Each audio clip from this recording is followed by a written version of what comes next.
पश्चिम बंगाल की माननीय मुख्यमंत्री भयानक और सबसे दर्दनाक चैप्टर है बंगाल का, जहां डायरेक्ट एक्शन डे और नोआखाली जैसा हिंदू जेनोसाइड हुआ। तो आपकी पुलिस ने आके उसे किसी कारण सीबीएफसी ने पास की है, जो एक कॉन्स्टिट्यूशनल बॉडी है। बंगाल की माननीय मुख्यमंत्री ममता बनर्जी जी, यह वीडियो आपके लिए है। हमारी फिल्म द बंगाल फाइल्स पूरे विश्व में रिलीज होने वाली है, लेकिन सबका ऐसा मानना है कि शायद पश्चिम बंगाल में इसे बैन कर दिया जाएगा। मुझे थिएटर्स वाले बता रहे हैं कि अगर बैन नहीं भी हुई तो उनके ऊपर इतना पॉलिटिकल प्रेशर है कि इसे दिखाने की उनको बहुत बड़ी कीमत चुकानी पड़ेगी, और इसलिए वो दिखाने से डरते हैं। और इसी डर से उन्होंने 16 अगस्त को हमारा ट्रेलर भी नहीं दिखाया था, और जब हमने उसे एक प्राइवेट होटल में दिखाने की कोशिश की तो आपकी पुलिस ने आके उसे किसी कारणवश रोक दिया। आपके पार्टी के वर्कर्स भी लगातार इस फिल्म को बैन करने की मांग कर रहे हैं, और उन्होंने हम पर कई एफआईआर्स भी फाइल की हुई हैं जिनके पीछे कोई बुनियाद नहीं है। इसीलिए मैं आपसे हाथ जोड़कर निवेदन करता हूं कि आप इस फिल्म को शांतिपूर्वक बंगाल में रिलीज होने दें। मैं आपको बताता हूं क्यों। पहली बात, आपने भारत के कॉन्स्टिट्यूशन की ओथ ली है, और हर नागरिक की, we the people of Bharat की फ्री स्पीच के राइट्स को प्रोटेक्ट करने की भी ओथ ली है। यह फिल्म सीबीएफसी ने पास की है, जो एक कॉन्स्टिट्यूशनल बॉडी है। इसीलिए यह आपकी कॉन्स्टिट्यूशनल ड्यूटी है कि इस फिल्म को आप शांतिपूर्वक रिलीज करने की जिम्मेदारी लें।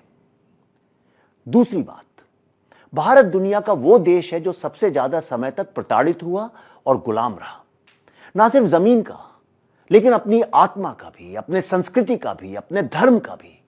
पूरे 1200 साल हमारी संस्कृति, हमारे धर्म, हमारी पहचान को, हमारे साहित्य को, हमारी कला को, हमारे आर्किटेक्चर को दंडित और खंडित किया गया।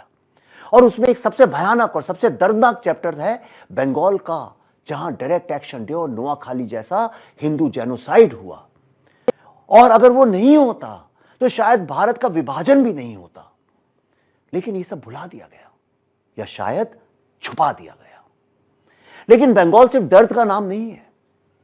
बंगाल तो एक सिविलाइजेशनल क्राउन है, एक ऐसा प्रदेश जहां से भारत का रेनेसांस शुरू हुआ।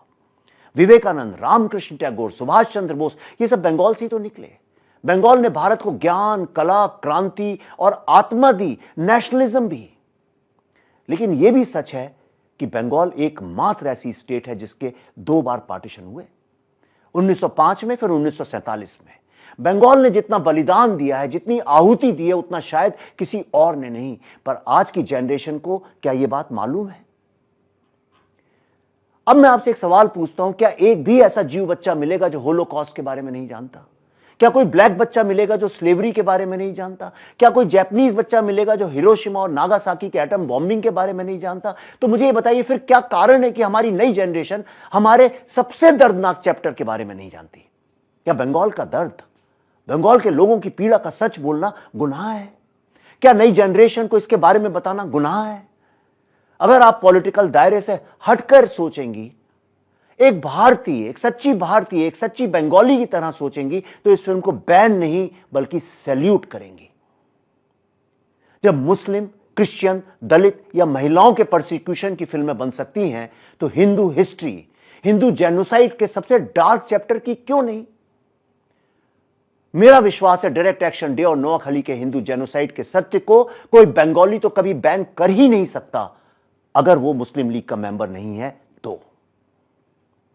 यह फिल्म किसी समुदाय के खिलाफ नहीं है, यह उनके खिलाफ है जो इंसानियत के खिलाफ गए और आज भी झूठ को जिंदा रखना चाहते हैं।